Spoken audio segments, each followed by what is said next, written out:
বিচারপতি অভিজিৎ গঙ্গোপাধ্যায়ের বিরুদ্ধে সুপ্রিম কোর্টে মামলা করেছিলেন অভিষেক বন্দ্যোপাধ্যায়। ৫ দফা অভিযোগ এনে অভিষেক আবেদন জানিয়েছিলেন বিচারপতি গঙ্গোপাধ্যায়ের বিরুদ্ধে ব্যবস্থা নেওয়া হোক।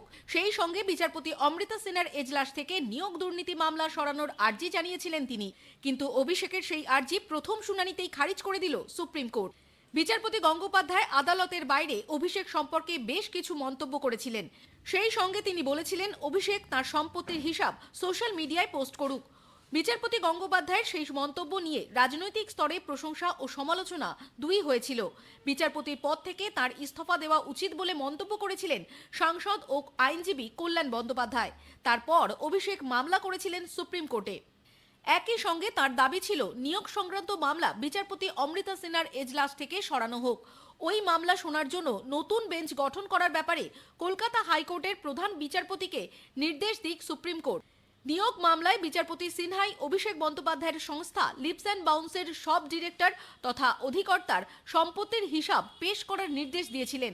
সেই সঙ্গে শুনানি চলাকালীন তিনি তার পর্যবেক্ষণে বলেছিলেন, দেখা যাচ্ছে অধিকাংশ সম্পত্তি 2014 সালের পর হয়েছে। এত কম সময় এত সম্পত্তি করার জন্য আয়ের উৎস কি ছিল তা কি তদন্ত করে দেখছে তদন্তকারী এজেন্সি? এর আগে অভিষেক বন্দ্যোপাধ্যায়ের দায়ের করা এক মামলাতেই বিচারপতি গঙ্গোপাধ্যায়ের এজলাস থেকে নিয়োগ মামলা সরিয়ে দেওয়া হয়েছিল। সেই মামলা চলে যায় বিচারপতি অমৃতা সিনহার কাছে। কিন্তু এবার অভিষেকের আর্জিতে গুরুত্ব দিল না সুপ্রিম কোর্ট, অর্থাৎ বিচারপতি সিনহার এজলাস থেকে মামলা সরানো হচ্ছে না। অভিষেক সুপ্রিম কোর্টে মামলা করার পর বিচারপতি গঙ্গোপাধ্যায়ের কাছে এ ব্যাপারে তার প্রতিক্রিয়া জানতে চাওয়া হয়েছিল। জবাবে তিনি বলেছিলেন, সুপ্রিম কোর্টে যে কেউ যেতে পারেন। পরে আবার কটাক্ষ করে বলেছিলেন, কেউ বলতে পারেন আমাকে চাঁদ পেড়ে এনে দাও, চাঁদ তাকে পেড়ে এনে দেওয়া হবে কিনা সেটা দেখার বিষয়। অনেকের মতে শুক্রবার সুপ্রিম কোর্টে যে রায় দিয়েছে তাতে বিচারপতি অভিজিৎ গঙ্গোপাধ্যায় ও বিচারপতি অমৃতা সিনহার অবস্থান মজবুত হলো।